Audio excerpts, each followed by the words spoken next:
Logos quiz 2025 പ്രഭാഷകന്റെ പുസ്തകം 42-ാം അധ്യായം 1 മുതൽ 8 വരെയുള്ള വാക്യങ്ങൾ ശീർഷകം കൂടാതെയാണ് രേഖപ്പെടുത്തിയിരിക്കുന്നത്. 9 മുതൽ 14 വരെയുള്ള വാക്യങ്ങൾ മകളെക്കുറിച്ച് ആകുലത എന്ന ശീർഷകത്തിലായി രേഖപ്പെടുത്തിയിരിക്കുന്നു. 15 മുതൽ 25 വരെയുള്ള വാക്യങ്ങൾ പ്രപഞ്ചത്തിൽ ദൈവമഹത്വം എന്ന ശീർഷകത്തിലായി രേഖപ്പെടുത്തിയിരിക്കുന്നു. 42-ാം അധ്യായം 1 മുതൽ 25 വരെയുള്ള വാക്യങ്ങളിൽ നിന്നുള്ള വചനഭാഗങ്ങളിൽ നിന്നും ഉള്ള ചോദ്യോത്തരങ്ങൾ നമുക്ക് കേൾക്കാം, പഠിക്കാം. ചോദ്യം 1. മറ്റുള്ളവരെ ഭയന്ന് എന്ത് ചെയ്യരുത് എന്നാണ് പ്രഭാഷകൻ പറഞ്ഞിരിക്കുന്നത്? ഉത്തരം: പാപം. ചോദ്യം 2. ആരുമായി കണക്ക് തീർക്കുമ്പോൾ നീ ലജ്ജിക്കേണ്ട എന്നാണ് പ്രഭാഷകൻ 42:3 പരാമർശിച്ചിരിക്കുന്നത്? ഉത്തരം: പങ്കാളിയും സഹയാത്രികനുമായി. ചോദ്യം 3. ആരുടെ പിതൃസ്വത്ത് വിഭജിക്കുമ്പോൾ ലജ്ജിക്കേണ്ട എന്നാണ് പ്രഭാഷകൻ പറഞ്ഞിരിക്കുന്നത്? ഉത്തരം: സ്നേഹിതരുടെ. ചോദ്യം 4.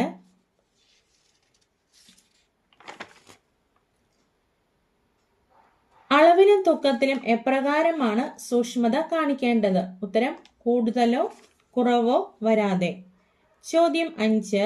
ആർക്ക് നല്ല ശിക്ഷണം നൽകുമ്പോൾ നീ ലജ്ജിക്കേണ്ട എന്നാണ് പ്രഭാഷകൻ പരാമർശിച്ചിരിക്കുന്നത്? ഉത്തരം: കുട്ടികൾക്ക്. ചോദ്യം 6. ഏത് കാര്യത്തിൽ ലാഭം നേടുമ്പോൾ ലജ്ജിക്കേണ്ട എന്നാണ് പ്രഭാഷകൻ പറഞ്ഞിരിക്കുന്നത്? ഉത്തരം: കച്ചവടത്തിൽ. ചോദ്യം 7. ദുഷ്ടനായ ദാസന് എന്ത് കൊടുക്കുന്നതിൽ നീ ലജ്ജിക്കേണ്ട എന്നാണ് പ്രഭാഷകൻ പരാമർശിച്ചിരിക്കുന്നത്? ഉത്തരം: തക്ക ശിക്ഷ. ചോദ്യം 8. അനേകർ ഉള്ളിടത്ത സാധനങ്ങൾ എപ്രകാരം സൂക്ഷിക്കുന്നതാണ് നന്ന്? ഉത്തരം: പൂട്ടി സൂക്ഷിക്കുന്നത്. ചോദ്യം 9. ആരെ നിലയ്ക്ക് നിർത്തുന്നത് നന്ന് എന്നാണ് പ്രഭാഷകൻ 42:6 പറഞ്ഞിരിക്കുന്നത്? ഉത്തരം: അവിശ്വസ്തയായ ഭാര്യ. ചോദ്യം 10. ആരെയൊക്കെ ഉപദേശിക്കുന്നതിൽ നീ ലജ്ജിക്കേണ്ട എന്നാണ് പ്രഭാഷകൻ 42:8 പറഞ്ഞിരിക്കുന്നത്? ഉത്തരം: അജ്ഞനെയോ വിഡ്ഢിയെയോ ചെറുപ്പക്കാരുമായി ശണ്ട കൂടുന്ന വൃദ്ധനെയോ. ചോദ്യം 11. പിതാവിനെ ജാഗരൂകതയുള്ളവനാക്കുന്നത് ആരാണ്? ഉത്തരം: മകൾ. ചോദ്യം 12. പിതാവിന് അവളെക്കുറിച്ചുള്ള വിചാരം എന്താണ് അപഹരിച്ചു കളയുന്നത്? ഉത്തരം: അവന്റെ നിദ്ര. ചോദ്യം 13. പിതാവിനെ ആകുലനാക്കുന്ന 2 കാര്യങ്ങൾ എന്തൊക്കെയാണെന്നാണ് പ്രഭാഷകൻ പറഞ്ഞിരിക്കുന്നത്? ഉത്തരം: യൗവനത്തിൽ മകൾ വിവാഹിതയാകുമോ എന്നും വിവാഹത്തിന് ശേഷം അവൾ ഭർത്താവിന് അഹിതയാകുമോ എന്നും ഓർത്ത്. ചോദ്യം 15. പിതാവ് ഭയപ്പെടുന്ന 2 കാര്യങ്ങൾ എന്തൊക്കെയാണെന്നാണ് പ്രഭാഷകൻ പറഞ്ഞിരിക്കുന്നത്? ഉത്തരം: കന്യകയായിരിക്കുമ്പോൾ മകൾ കളങ്കിതയും പിതൃഭവനത്തിൽ വെച്ച് ഗർഭിണിയും ആകുമോ എന്ന്. ചോദ്യം 16. പിതാവ് എന്ത് കാര്യങ്ങൾ ഓർത്ത് ശങ്കിക്കുന്നു എന്നാണ് പ്രഭാഷകൻ പറഞ്ഞിരിക്കുന്നത്? ഉത്തരം: മകൾ ഭർത്തൃമതിയെങ്കിൽ അവിശ്വസ്തയോ വന്ധ്യയോ ആകുമോ എന്നും ശങ്കിക്കുന്നു. ചോദ്യം 17. പിതാവിനെ ശത്രുക്കളുടെ പരിഹാസപാത്രവും നഗരത്തിൽ സംസാര വിഷയവും ജനമധ്യേ അപമാനിതനും സമൂഹത്തിന്റെ മുമ്പിൽ ലജ്ജിതനുമാക്കുന്നത് എന്താണ്? ഉത്തരം: ദുശ്ശാഠ്യക്കാരിയായ പുത്രി. ചോദ്യം 18. സ്ത്രീയിൽ നിന്ന് വരുന്ന ദുഷ്ടതയെ പ്രഭാഷകൻ എന്തിനോടെന്ന പോലെയാണ് ഉപമിച്ചിരിക്കുന്നത്? ഉത്തരം: വസ്ത്രത്തിൽ നിന്ന് കീടങ്ങൾ എന്ന പോലെ. ചോദ്യം 19. പുരുഷന്റെ ദുഷ്ടത എന്തിനേക്കാൾ ഭേദമാണ് എന്നാണ് പ്രഭാഷകൻ 42:14 പറഞ്ഞിരിക്കുന്നത്? ഉത്തരം: സ്ത്രീയുടെ നന്മയേക്കാൾ. ചോദ്യം 20.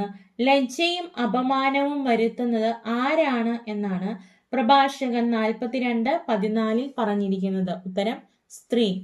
ചോദ്യം 21. ഞാൻ ഇപ്പോൾ എന്ത് അനുസ്മരിക്കുകയും എന്ത് കണ്ടത് പ്രഘോഷിക്കുകയും ചെയ്യും എന്നാണ് പ്രഭാഷകൻ 42:15 പറഞ്ഞിരിക്കുന്നത്? ഉത്തരം: കർത്താവിന്റെ പ്രവൃത്തികളെ.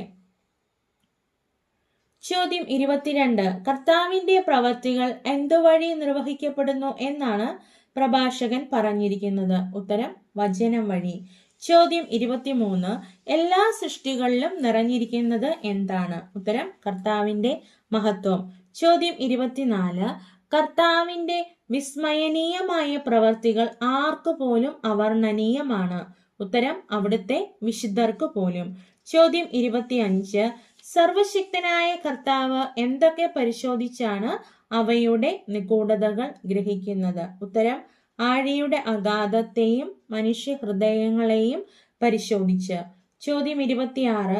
സർവശക്തനായ കർത്താവ് എന്ത് ക്രമീകരിച്ചിരിക്കുന്നുവെന്നാണ് പ്രഭാഷകൻ 42:21 പറഞ്ഞിരിക്കുന്നത്.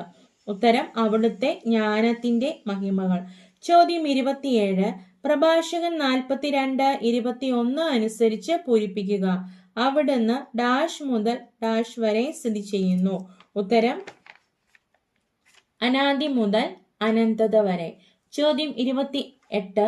എത്ര അഭികാമ്യവും കാഴ്ചയ്ക്ക് എത്ര ദീപ്തവുമെന്ന് പ്രഭാഷകൻ 42:22 പറഞ്ഞിരിക്കുന്നത് എന്തിനെ പറ്റിയാണ്. ഉത്തരം അവിടുത്തെ പ്രവർത്തികൾ. ചോദ്യം 29. എല്ലാ വസ്തുക്കളും എപ്രകാരം സൃഷ്ടിക്കപ്പെട്ടിരിക്കുന്നു എന്നാണ് പ്രഭാഷകൻ പറഞ്ഞിരിക്കുന്നത്. ഉത്തരം ജോഡികളായി, ദ്വന്ദ്ങ്ങളായി. ചോദ്യം 30.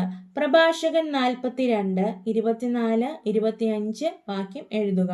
ഉത്തരം എല്ലാ വസ്തുക്കളും ജോഡികളായി, ദ്വന്ദ്ങ്ങളായി സൃഷ്ടിക്കപ്പെട്ടിരിക്കുന്നു. ഒന്നും അപൂർണമല്ല, ഒന്ന് മറ്റൊന്നിന് പൂരകമാണ്. അവിടുത്തെ മഹത്വം ദർശിച്ച് ആർക്കെങ്കിലും മതി വരുമോ?